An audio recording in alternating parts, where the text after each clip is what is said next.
Comme l'apôtre Paul le dit, il a dit « Mais je suis ce que je suis par la grâce de Dieu ». Amen. Ce n'est pas que nous sommes meilleurs, je suis meilleur que quelqu'un d'autre, mais je crois que simplement depuis ma naissance, je dois peut-être aussi dire ceci, que ma maman, dès qu'elle a su qu'elle était enceinte, étant chrétienne, a dit « Seigneur, si tu me donnes un fils, eh bien, je te le donne, je te le consacre ». C'était donc son désir, sa prière. Et là, eh bien, j'essayais d'être sympathique, d'être courtois avec les filles, juste pour gagner leur amitié, tout cela. Parce que voilà, je voulais faire comme les autres, avoir ma petite copine et tout. Mais, étonnamment, malgré toutes mes avances galantes et gentilles et tout cela, elle préférait les autres garçons. Et quand je rentre à la maison, je me regardais dans le miroir, j'ai dit, mais mon gars, tu as un problème. Hein? Qu'est-ce qui t'arrive? Est-ce que tu es comme ça laid? Est-ce que tu es comme ça stupide? Et je commençais à avoir un complexe en disant de dire, mais bon, je suis peut-être un peu bizarre, un peu spécial. Et voilà pourquoi les filles ne recherchent pas ma compagnie et tout. Donc je ne comprenais pas. Mais avec du recul, eh bien, je vois que c'était juste la grâce de Dieu. Hein, qui me disait, François, à cause du travail à faire plus tard, eh bien, tu peux aller jusque-là, mais pas plus loin.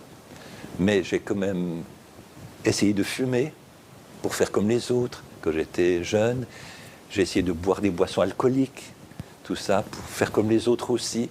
Donc je ne suis pas du tout comme frère Branham, qui lui avait une... On n'a pas du tout de goûter. Voilà, tout à fait. C'était donc un autre appel, une autre consécration.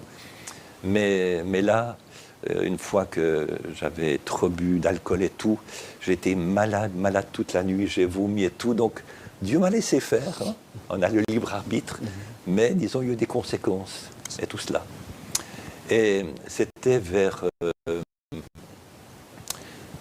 1968 que là, nous avons été invités à une réunion à Lausanne, dans l'assemblée du frère Alexis Barillet, qui était un frère ancien, qui a vu frère Branham à Renan en 1955, et qui a cru au message, et qui a ensuite travaillé avec le frère Eval Frank de l'Allemagne pour la diffusion du message en langue française.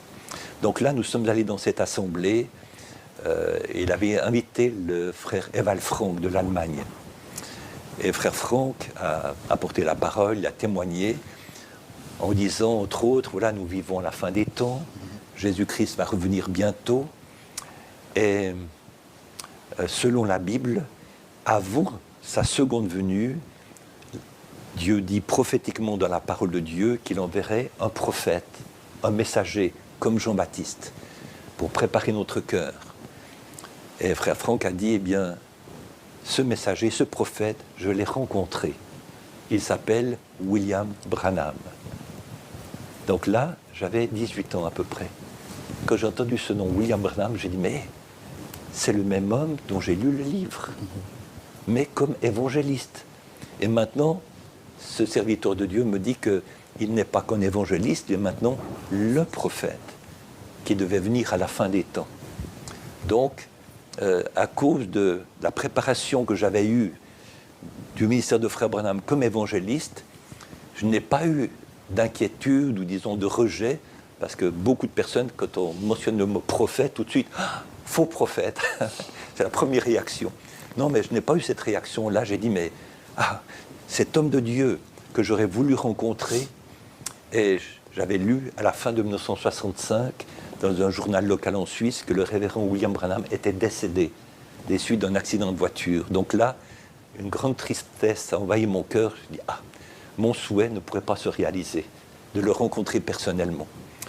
Mais là, quand le frère Frank a parlé qu'il était le prophète de la fin des temps, là, tout de suite, j'ai dit, mais s'il est le prophète de Dieu, qu'est-ce qu'il nous a apporté de la part de Dieu? C'est ça. Voilà, quel est son message? C'est tout de suite la première question qu'on doit se poser. Voilà, tout à fait. Donc là, maintenant, au-delà des signes, des prodiges, des miracles, maintenant, s'il y a un message qui suit cela, j'aimerais le connaître. Et à la fin des années 1960, c'est ça? Non, 68, voilà. À la fin des années 68, comme ça, il y avait très peu de choses en français. Le frère Barrier avait un petit journal qu'il envoyait, qui s'appelait Portes ouvertes, un petit journal d'encouragement, d'exhortation. D'accord. Et puis, il mettait juste quelques pages, des extraits de prédication de frère Branham dedans. Et ils avaient commencé à traduire le message, mais frère Barrier, ne connaissant pas l'anglais, il avait dans son assemblée une sœur qui connaissait l'allemand.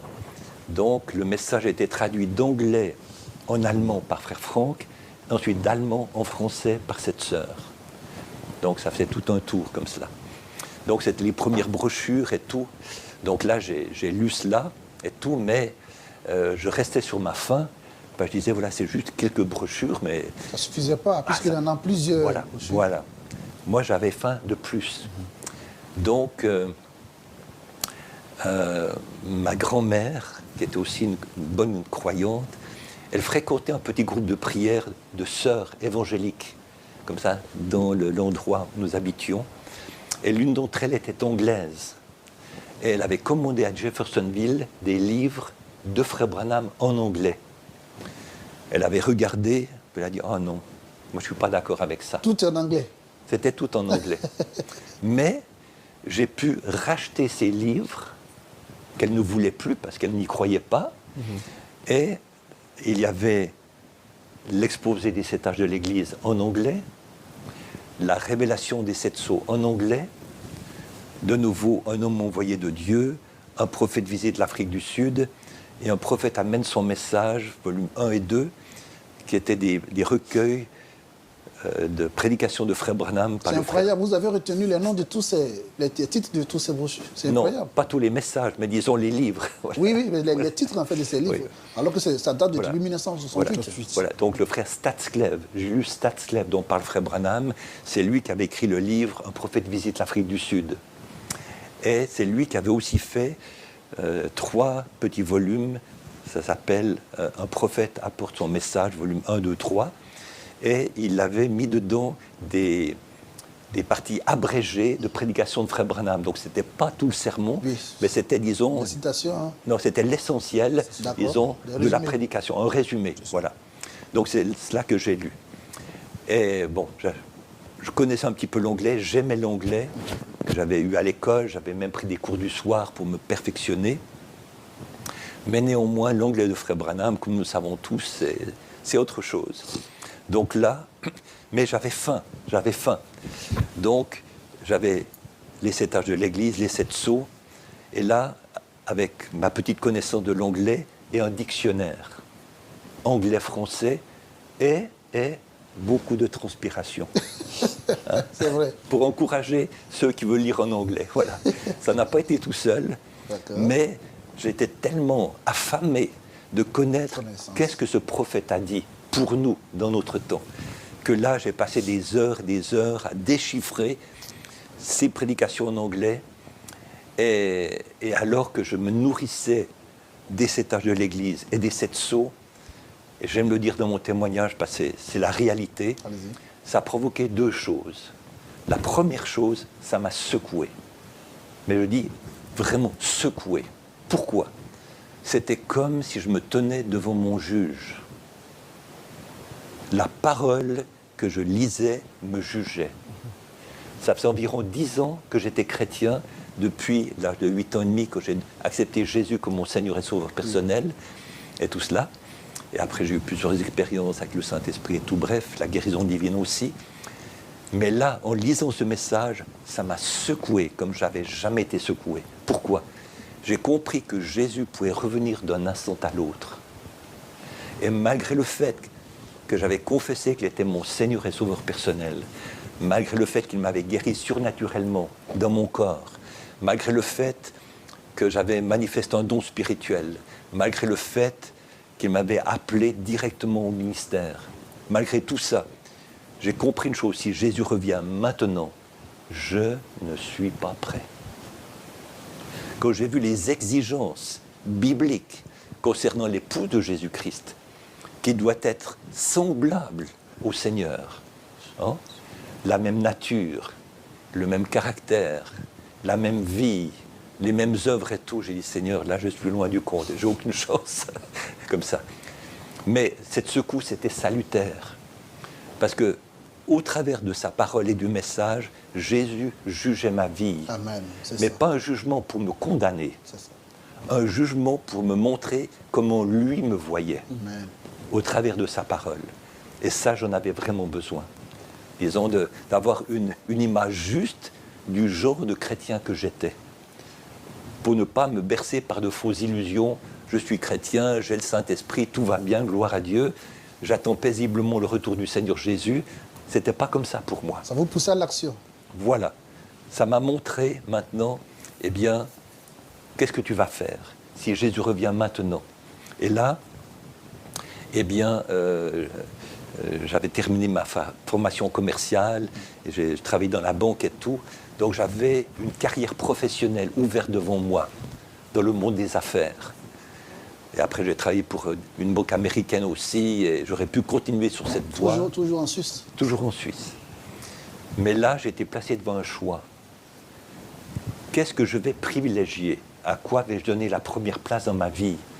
Est-ce que je vais dire d'abord ma carrière professionnelle, d'abord avoir un bon emploi, un bon salaire et tout cela, et puis le Seigneur après. Mais là, j'ai dit non, François, ne joue pas avec ça. Maintenant, si Jésus revient aujourd'hui ou demain et que tu n'es pas prêt, eh bien, tu resteras derrière. Et là, ça m'a rempli de la crainte de Dieu. Et j'ai dit non, Seigneur, pour moi, eh bien, être prêt pour ton retour, ça devient une priorité dans ma vie. Donc là, j'ai commencé donc à me nourrir du message. Voilà, donc ça m'a secoué, mais c'était salutaire. La deuxième chose, très importante, que cela produit dans mon cœur en lisant l'exposé des 7 âges de l'Église et la révélation des 7 sceaux, c'est, étant un jeune pentecôtiste, j'avais beaucoup de questions concernant les mystères de la Bible. On m'avait enseigné qu'il y avait un Dieu, mais en 3 personnes. Là, vous avez été baptisé donc à l'église pentecôtiste déjà à l'âge de 18 ans, comme vous l'avez dit. 15 ans. 15 ans. Oui. Et là où vous avez donc lu l'exposé des 7 âges. J'avais 18 ans, 19 ans, 18 comme ça, ans, oui. 19 ans. Oui. D'accord. Voilà. Donc, maintenant, je lisais la Bible depuis l'âge de 8 ans et demi. Ma maman m'a donné ma première Bible, dit, oui. comme ça, mais quand on m'a enseigné, voilà, il y a un Dieu, mais en 3 personnes, eh bien, ça crée un problème pour moi.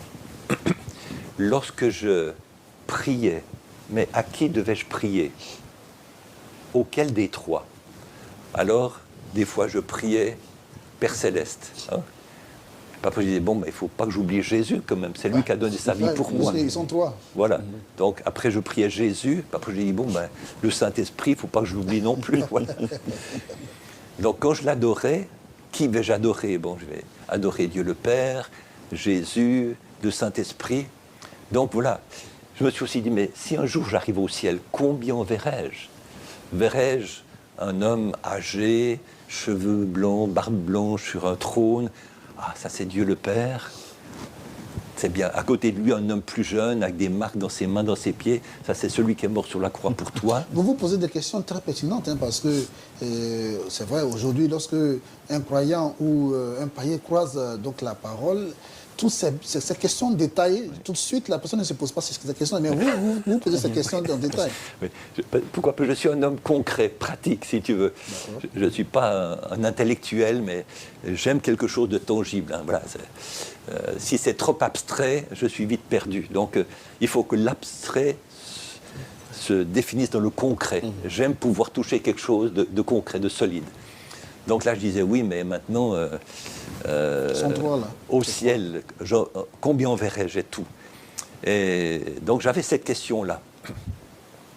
Maintenant, une autre chose qu'on m'avait apprise, c'est que le péché a commencé sur la terre lorsqu'une femme appelée Ève a mangé une pomme.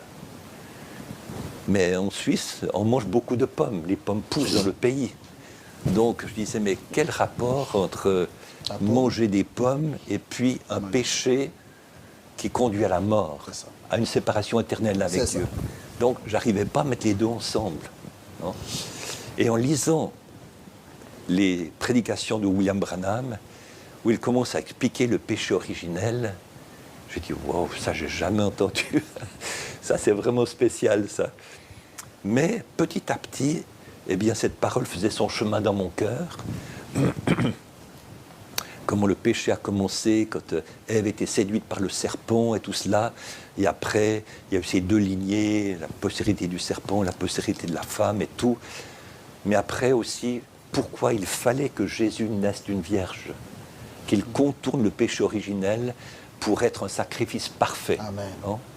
Et ça aussi, pour moi, c'était une grande révélation de comprendre l'importance que le Rédempteur, le parent Rédempteur, puisse naître autrement que nous tous, Amen.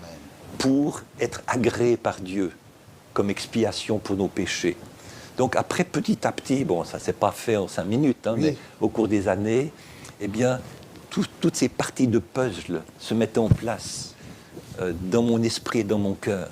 Est-ce que pendant ce temps, vous arrivez quand même à accomplir vos tâches professionnelles avec toutes ces questions que vous vous posez? Comment vous arrivez à faire donc la part avec accomplir vos devoirs personnels au travail et la réponse que vous cherchez à toutes ces questions qui sont nombreuses? Oui. Bon, je ne me souviens plus de tous ces détails, mais j'ai quand même réussi, disons, de mener les deux de front, comme cela. Et là, j'avais pu avoir quelques bandes magnétiques de Frère Branham avec des prédications. J'ai commencé à écouter, mais je n'y comprenais rien du tout. Tout était en anglais. C'était un anglais que je ne comprenais pas, l'accent et tout. D'autre part, la qualité n'était pas bonne, le son n'était pas bon, et tout cela. Donc là, j'ai dit, non, les bandes, pour le moment, non, ça ne va pas. J'arrive pas à suivre. Mais le texte écrit, où je peux aller petit à petit, prendre le dictionnaire, là, j'arrive à me débrouiller. Vous avez quand même accès donc, aux brochures? Ben, j'en ai eu quelques-unes, mais disons, j'avais surtout l'exposé des 7 âges, la révélation des 7 sceaux, puis les livres annexes. Mais je n'avais pas d'autres. Je n'étais pas sur la liste de Jeffersonville. Mais j'ai commencé avec ça, c'est mon fondement. Donc là, maintenant, 18 ans, 19 ans, je lis ça, et là, mais de plus en plus, je me dis, mais ce message, c'est vraiment, vraiment extraordinaire. C'est profond. C'est profond. J'ai assisté à des campagnes de Billy Graham quand il est venu en Suisse, à Lausanne. Et là, j'ai été impressionné dans le grand stade où il y avait peut-être 30 000 personnes. Donc j'ai écouté, dans début des années 60, l'évangile de Billy Graham, dont parle Frère Branham, et tout cela. Et là, j'ai été impressionné. Je dis, waouh, sa manière de parler, son dynamisme et son pouvoir de persuasion et tout cela, et les gens qui s'avancent et tout.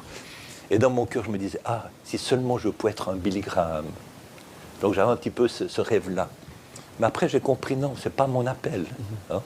Je ne serai jamais un William Branham, je ne serai jamais un Billy Graham, je dois être moi-même. Hein, c'est ça. Donc là, de nouveau, eh bien, je devais faire un choix. Je travaillais maintenant dans une banque américaine à Genève, et puis il y avait des perspectives d'avenir professionnel. Mais qu'allais-je faire? Ça fait 2 mois que je travaille dans cette banque. J'ai dit non, mais le retour du Seigneur Jésus, c'est vraiment la chose la plus importante pour moi à ne pas manquer. Il faut que je sois prêt. Donc là, j'ai dit non, il n'y a qu'une chose à faire. Je ne peux pas attendre des années qu'il y ait quelques traductions en français. La meilleure chose pour moi, c'est d'aller chercher le message à la source. Très bien. Aller chercher le message à la source, c'est justement, il faut obligatoirement se rendre donc à la source, c'est-à-dire aux États-Unis. Et pendant tout ce temps, il était tout jeune célibataire et fonctionnaire, hein, et malgré qu'il était donc déjà fonctionnaire à la banque suisse, enfin, en Suisse, mais dans une banque américaine, il a maintenant eu ce désir d'aller à la source. C'est forcément donc arrivé aux États-Unis. Alors vous qui nous suivez, vous avez la possibilité de partager également cette interview parce que ça permettra à tous les croyants du message et aussi à tous les téléspectateurs de Parole par les TV de découvrir le serviteur de Dieu, le pasteur François Le Picard, qui est donc le traducteur des sermons du prophète en langue française, que nous avons l'honneur de recevoir aujourd'hui sur Parole par les TV. L'interview continue, l'homme de Dieu va donc se rendre d'un moment à l'autre aux États-Unis. Donc avant d'avoir envie de traduire, il fallait d'abord que je connaisse, je reçoive moi. D'accord. D'accord, donc on va y arriver, frère. D'accord. D'accord. Nous avons tellement beaucoup de choses. Et vous avez beaucoup de choses aussi à nous raconter. Ça fait que, allez-y, prenez votre temps. Voilà, ça nous fait du bien. Donc, ayant lu que le serviteur de Dieu et prophète William Branham avait son église à Jeffersonville. Alors, pour aller chercher le message à la source, eh bien, je voulais aller à Jeffersonville. J'ai donc écrit au frère Billy Paul Branham pour dire, voilà frère, je suis un jeune croyant de la Bible, en Jésus-Christ, et je commence à découvrir le message. J'aimerais venir à Jeffersonville pour découvrir tout le message. Vous avez écrit à qui? Au frère Billy Paul Branham. D'accord, le fils du prophète. Voilà, tout à fait. Le frère m'a donné son adresse, donc j'ai écrit au frère Billy Paul, qui m'a répondu très gentiment, écoutons frère, merci pour ton courrier, mais malheureusement, moi, je ne peux pas te faire venir à Jeffersonville. Je n'ai pas cette capacité, mais écrit au frère Roy Borders, qui était responsable de Spoken Word, la parole parlée à Jeffersonville, ou écrit aussi au frère Perry Green à Tucson. Peut-être que l'un ou l'autre pourront faire les démarches pour que tu viennes aux États-Unis. C'est ce que j'ai donc fait, j'ai écrit aux deux. Et frère Green a vu ma lettre. Je crois que frère Bordeaux a répondu, mais je ne me souviens plus très bien. Mais disons que ça n'a pas donné de ce côté-là. Et frère Green a vu ma lettre et puis il a écrit au dos au frère qui travaille au bureau, réponds à ce jeune frère que je le verrai en Suisse lors de ma prochaine visite. Mais le frère n'a pas vu le petit mot de frère Green, donc je n'ai pas eu de réponse.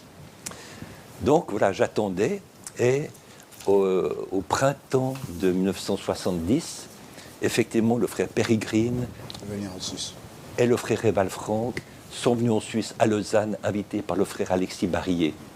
Je suis allé à la réunion et là, je me suis présenté au frère, au pasteur Perry Green après le service. Il a dit, oui, je me souviens de ta lettre et tout. Il a dit, mais il n'y a pas de problème, viens à Tucson. Comme ça. J'ai dit, bon, ben, merci frère, c'est gentil, mais je travaille encore, je ne peux pas partir d'un jour à l'autre, je dois donner mon congé. Mais dès que possible, eh bien, je viens. Il dit, pas de problème, on te ouvre un endroit pour loger et tout. Donc, frère Green, Dieu l'a utilisé aussi dans ma vie pour m'aider à avancer avec le message. Donc, Dieu a utilisé le frère Eval Franck pour me dire, William Branham est plus qu'un évangéliste, c'est le prophète. Et après, pour aller plus loin, Dieu a utilisé le frère Perry Green pour me permettre d'aller aux États-Unis, pour perfectionner mon anglais et maintenant être mis en contact avec l'entier du message. Mais remarquez une chose, moi je voulais aller à Jeffersonville, pensant que c'était le meilleur endroit. Mais Dieu n'a pas ouvert la porte à ce moment-là. Dieu a ouvert la porte à Tucson. Donc au mois de juin 1970, j'ai donc quitté la Suisse et j'ai pris un gros avion pour la première fois de ma vie. Genève, Paris, et depuis Paris, c'est un gros 747 qui venait d'être mis en circulation. Paris, New York, Tucson. Et là-bas, j'ai logé chez un jeune frère célibataire comme moi. Et on était les deux, comme ça. Et j'ai commencé à aller à l'église de frère Perry Green, 3 fois par semaine.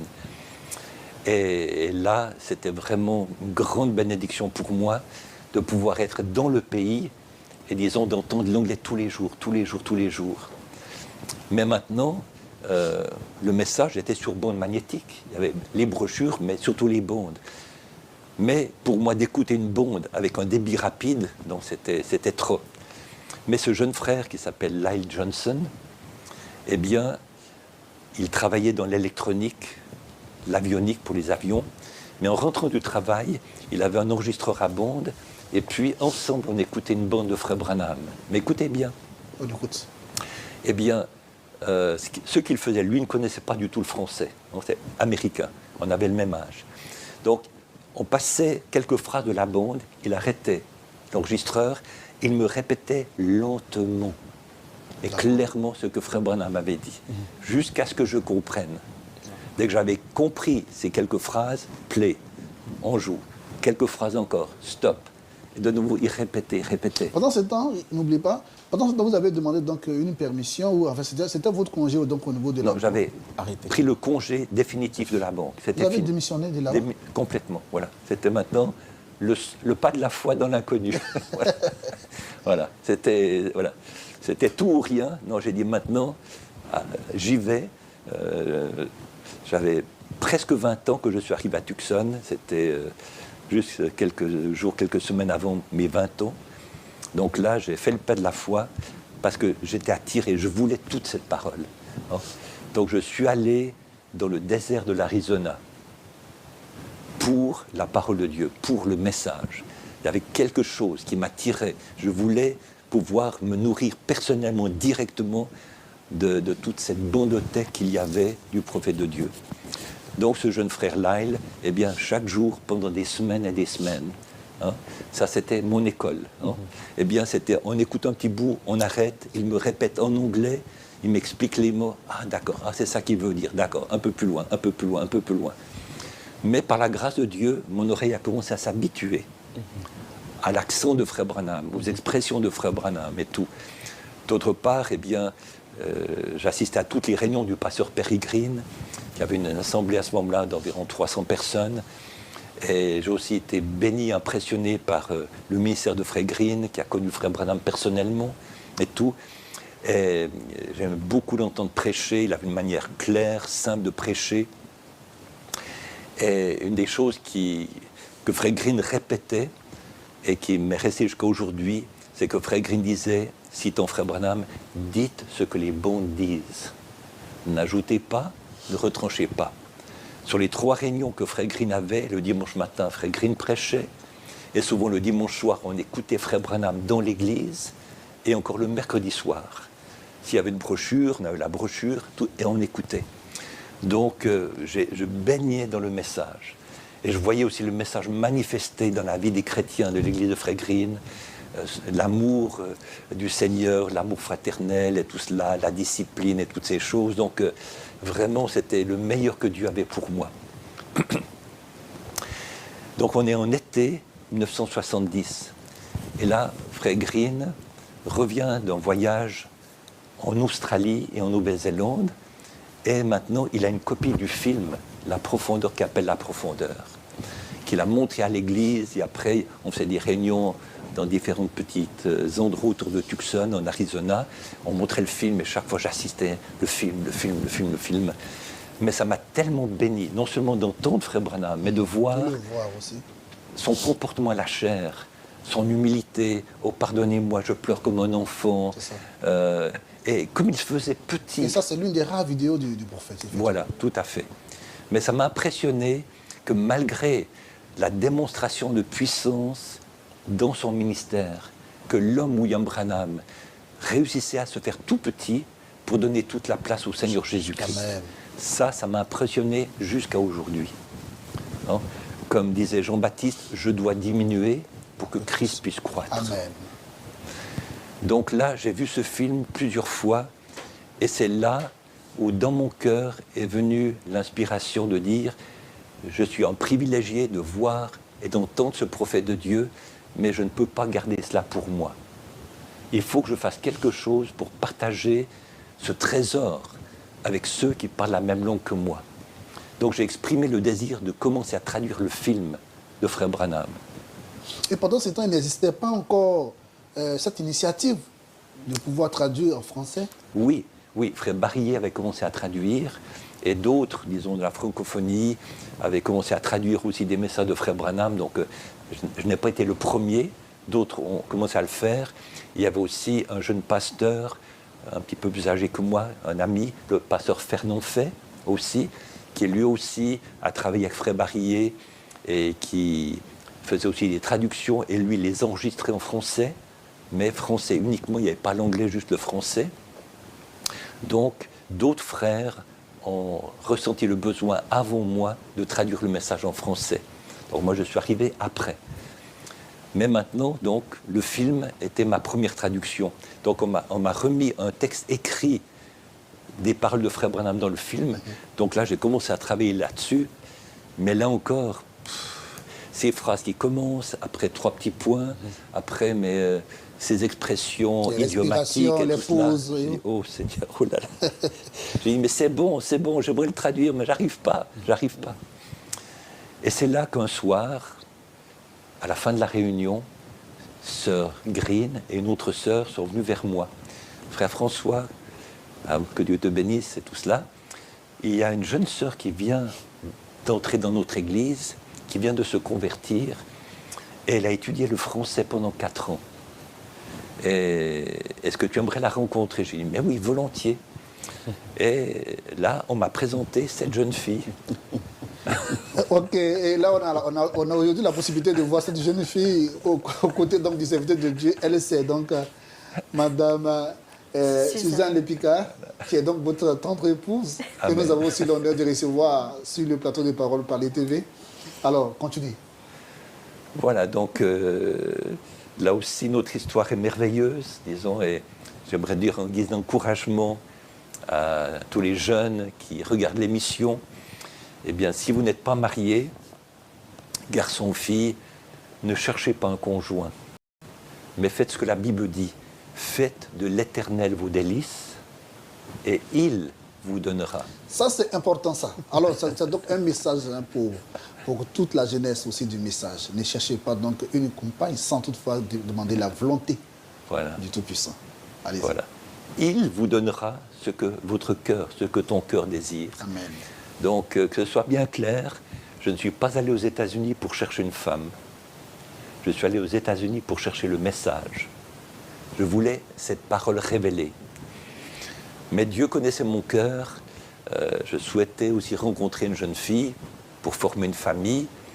Mais ce n'était pas le but de mon voyage aux États-Unis. Mon but, c'était la parole, le message. Et là, eh bien, mais je pense que ça serait bien que Suzanne puisse aussi dire. D'accord, donc à ce niveau, pendant qu'on permet donc à l'homme de Dieu au moins de souffler. Alors, donc, Suzanne, chère Suzanne, vous venez donc de faire la connaissance du frère François. Et tout de suite, vous allez donc revenir un peu sur la rencontre. Nous parler un peu de cette petite rencontre. Comment est-ce que la rencontre s'est faite? Bon, j'étais très contente de pouvoir le rencontrer, mais bon, je ne savais pas vraiment parler le français. J'avais étudié 4 ans à l'école, mais c'était très basique. Je ne pouvais pas vraiment parler couramment. Mais enfin, on s'est échangé, je ne sais pas qu'est-ce qu'on a dit, mais enfin, je ne me souviens bonjour pas. Frère, Mais bonjour frère, bonjour sœur. Et puis, je ne crois pas à ce moment-là, tu avais dit que tu voulais traduire, je ne sais pas. Mais enfin, comme j'étais en vacances, j'ai dit, si jamais tu as besoin d'aide, je pourrais éventuellement te donner un coup de main. On pourrait faire ça ensemble. Et le coup de main devait consister à... On allait se rencontrer chez la famille du diacre.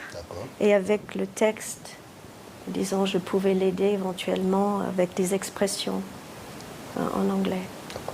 Et comme vous le dites, la traduction du texte ne suffisait pas. Il devait, puisque dans la vidéo, il y avait les pauses, il y avait les tonations et tout ça. Et comment vous avez parvenu donc à réussir donc à traduire toutes ces émotions dans le texte, toutes ces émotions dans la vidéo, les pauses et tout ce qui concerne donc le timbre même du prophète. Comment vous arrivez donc à le faire après donc d'avoir visionné la vidéo? Donc, étant conscient de l'importance d'avoir une bonne traduction, non seulement précise, mais aussi participative, disons, agréable à entendre. Donc, ce que j'ai fait tout du long, eh bien, c'était avant d'enregistrer, c'était de prier, de dire « Seigneur, je ne suis qu'un vase, je ne suis qu'un instrument, je ne suis qu'une bouche. Seigneur, aide-moi à me mettre en dehors du chemin et utilise le vase. Seigneur, fais en sorte que ce que je suis, ma personnalité ne soit pas un obstacle, une entrave pour ceux qui écouteront, qui regarderont ensuite. Hein, que ma personnalité ne soit pas un blocage pour eux. Moi, je ne suis rien, mais qu'ils puissent avoir envie d'écouter ce que ton prophète, ce que toi tu as dit par ton prophète.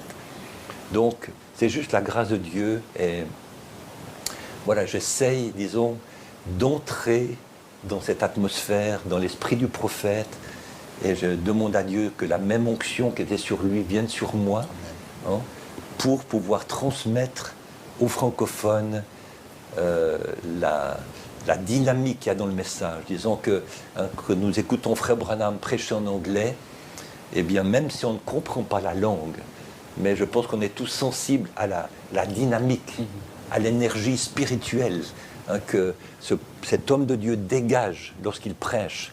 Hein, on voit qu'il prêche avec conviction, qu'il prêche avec amour, qu'il prêche avec sincérité, avec humilité. Donc ce n'est pas juste débiter des paroles, il y a de bons orateurs, mais pour moi, il faut plus. Disons qu'une chose que j'ai comprise dès le départ, c'est qu'il y a le message, l'enseignement, la lettre du message, mais aussi l'esprit du message. On peut avoir la lettre du message, mais si on n'a pas l'esprit du message, qui est l'esprit de Christ, pour oindre la parole, eh bien, il manque quelque chose. J'ai compris que les deux doivent aller ensemble, la partie parole, la mécanique, et la partie esprit dynamique, qui doivent aller ensemble pour que ça produise du résultat. Donc, étant conscient de cela, eh bien, je dis toujours, Seigneur, eh bien, je suis un vase, simplement que tu peux utiliser, je me mets à ta disposition, mais Seigneur, que ce ne soit pas juste quelque chose qui soit le fruit d'efforts humains, mais que tu puisses amener cette dynamique sur la mécanique de la parole, parce que le but, c'est que les vies soient transformées. Le but, c'est que Jésus-Christ puisse se révéler au travers de cette parole. Dieu utilise des intermédiaires, des ouvriers, tout cela, mais ce qu'il faut, c'est que Jésus-Christ puisse toucher les cœurs, que le Jésus-Christ puisse sauver les perdus, guérir les malades, transformer les vies, préparer une épouse. Donc, il se sert d'êtres humains faillibles comme nous, mais il faut que Jésus-Christ puisse atteindre son résultat. Très bien. Alors, donc, la dernière question sur la traduction. Hein. Oui. Aujourd'hui, à votre actif, il y a, donc, vous avez pu traduire aujourd'hui presque tous les sermons, où il y a encore, vous avez pu traduire combien de sermons à ce jour? C'est une très bonne question à laquelle je ne peux pas répondre parce que non, je n'ai pas pris le temps de faire l'addition, mais j'ai commencé à traduire donc, depuis ce moment-là. Après que nous sommes rentrés en Suisse en mars 1971, là j'ai continué à traduire, j'ai commencé à enregistrer aussi les sermons eux-mêmes. Et on faisait une œuvre de diffusion depuis la Suisse, appelée Diffusion de la parole parlée par l'enregistrement. C'était donc des messages audio en français. Moi, j'écoutais l'anglais pour me donner le rythme, mais sur l'enregistrement, c'était que le français au début. Et là, j'en ai fait quelques dizaines, disons. Voilà, quelques dizaines. Mais par la suite, eh bien, après avoir enregistré peut-être 37 messages en français uniquement, Dieu a mis sur mon cœur de mettre la voix de Frère Branham. Donc, j'ai commencé à ce moment-là, j'avais un enregistreur à bande, et puis avec une touche pause, comme cela. Donc là, je laissais parler Frère Branham, je l'arrêtais, je donnais la traduction en français, je remettais Frère Branham, je faisais toujours pause, pause, pause, comme cela.